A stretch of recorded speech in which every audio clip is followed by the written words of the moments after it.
Saturday, September 20th, 2014, I woke up across from my little sister. Saturday, September 20th, I went to sleep across from a complete stranger. Saturday, 20th, 2014, I was handed this thing.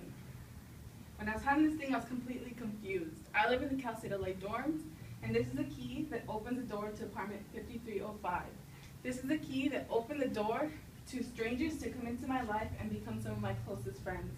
I'm going to give you a glimpse into the culture of my home away from home and show you how me and my roommates teach and learn from each other every single day.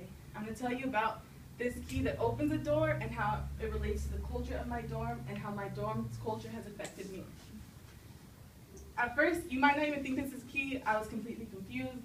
I'm going to tell you guys a really big secret. It's a magnet. I don't know how it works or why they invented it, but it does. We figured it out because we put an oversized magnet to the doorknob, and voila, our door was broken for a whole week. And everything about this key is different. I mean, everything from the shape and it being a magnet, it's not like a typical key that you just like stick into any single door, but it serves a purpose.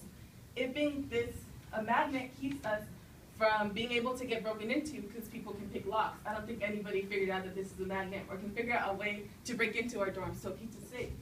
And this weird shape makes it harder for us to misplace it because, I mean, it's pretty hard to lose, but honestly, we still find a way to lose it somewhere in our messy room. Just like this key, I feel like my roommates are a metaphor for the culture of the dorm because everything that makes them different and unique serves a purpose into the culture of our dorm. I'm going to tell you guys a little bit about that. I would love to stand here and tell you guys that my dorm is full of sunshines and rainbows, but how many of you guys would believe me? I live with 7 girls, 7 teenage girls. For the sake of this speech, I'm going to tell you about my top 3. First, there's Sydney. She contributes passion to my dorm. She wants to be a fashion stylist. She has 2 internships, always hectic, forgets to wash her dishes, leaves her shoes all over the living room, but she shows us so many important attributes that we want to have. And then there's Brianna. She is the most adorable thing in the whole world. She contributes individuality. She shows that it's okay to be yourself regardless of anything else. And then there's Stephanie. She contributes happiness. She always has some lame joke to tell us that will make us all laugh and keeps us in a content state of mind. Now I told you guys what they are like, and I'm going to tell you guys how I identify with this culture. All of us here, we're mostly freshmen, and we know how the transition from high school to college has been completely something we've never done before. But they have made my transition to college 100% easier because I got to grow into this lifestyle with these 3 amazing women. Like I said, Sydney, she has taught me that it's okay to follow your dreams no matter who tells you regardless, like you can't do it or you can do it, just what you want to do. And then there's Brianna. She taught me that it's okay to be yourself. It's okay to be vegetarian and go to concerts and do all these weird things because every day she's doing something different. And then Stephanie has shown me that sometimes all you need is a smile to brighten up your day.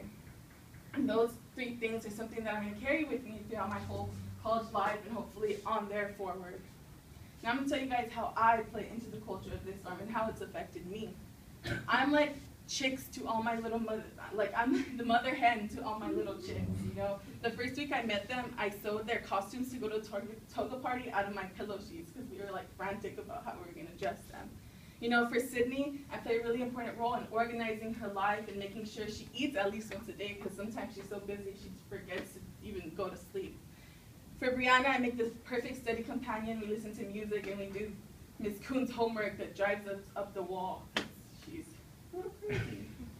And then for Stephanie, I make the perfect partner in crime to do lame pranks and to play lame pranks and to do stupid jokes with. And that's why I feel like it's so important that they are part of me, and then I'm going to be with them for hopefully the finishing of this year and hopefully next year as well. I've told you guys about how the key represents the culture of my dorm, how its uniquenesses and differences make it serve a purpose into the culture of the dorm and to me as well. And I told you guys how we teach and we learn from each other, how Sydney has taught me to be passionate and to do what I want to do, and I have taught her the importance of washing your dishes because it's gross if you don't. And You know, the first day I woke up to complete strangers. I did not know who they were. My roommate, I did not tell you about because that's a whole different speech. Maybe when, you know, expressing hygiene, but that's a different speech. But this is the key that opens the culture to apartment 5305. This is the key that brought me to new adventures, like performing fake seances in the living room, or playing with marshmallow guns, shooting each other in the face, or the most recent one was just, we threw my friend a cute little birthday party. And this is the key that made it all possible.